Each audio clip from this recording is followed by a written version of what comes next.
Masaganang buhay at magandang araw po sa inyo. Ngayon po ay Holy Wednesday, April 1. Tayo po ay mamimigay uli ng ating mga lettuce.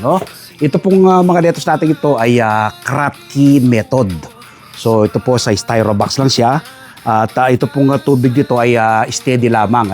Ito po yung pinaka-cheapest way ng pagtatanim kung kayo po ay hydroponics, Yung po kasing NFT may kamahalan. Siyempre magpapaset up ka ng nutrient film technique, samantalang ito po ay nasa mga styro box. Ito po isang styro box, 14 po yung laman nito, ngayon pong araw nito, ano na po ito nasa 50 days from sowing, direct planting po dito sa ating styro cup. So ito, dalawang box po ito.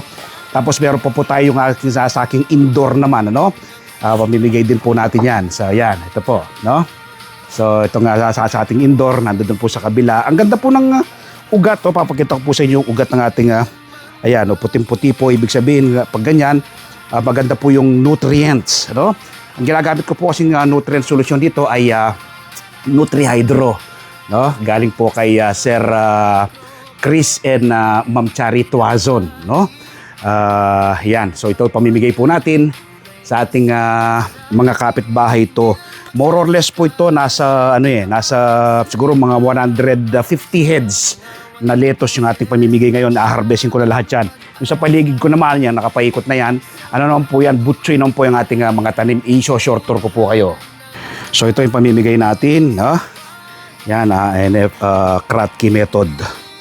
So ito po, yan, gaganda po nila. Yan, dito po yan nakalagay. Ito naman po yung ating mga butchoy.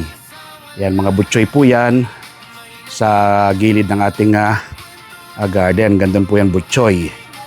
Yan. So mga butchoy po yan.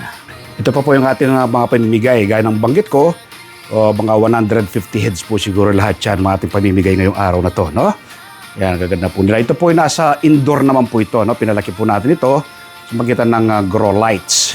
Yan, kasama po ng aking mga strawberry. So, yan po ang aking mga strawberry. Yan.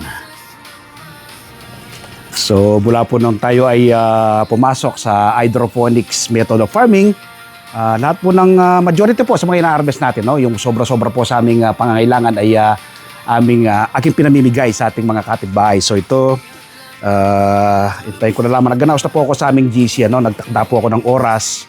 Kung anong oras po sila pupunta rito, At ito'y harvesting ko na lahat. Pamimigay ko sa ating mga kapitbahay.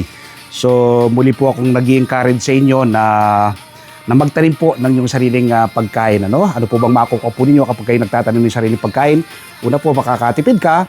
Pangalawa, masustansya ang pagsasaluhan ng buong pamilya. At pangatlo, makakatulong ka pa sa pagpreserba sa ating inang kalikasan. At sa mga gusto naman pong mapalalim pa ang kaalaman, kaugnay ng pagtatanim ng iba't ibang uri ng halaman, inimbitan ko po kayo na manood ng aking TV show every Sunday. Ito po yung Masaganang Buhay.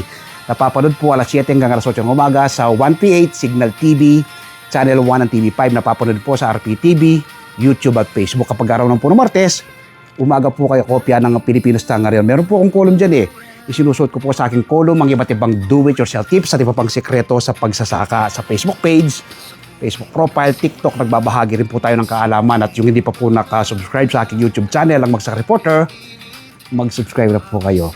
Like and share.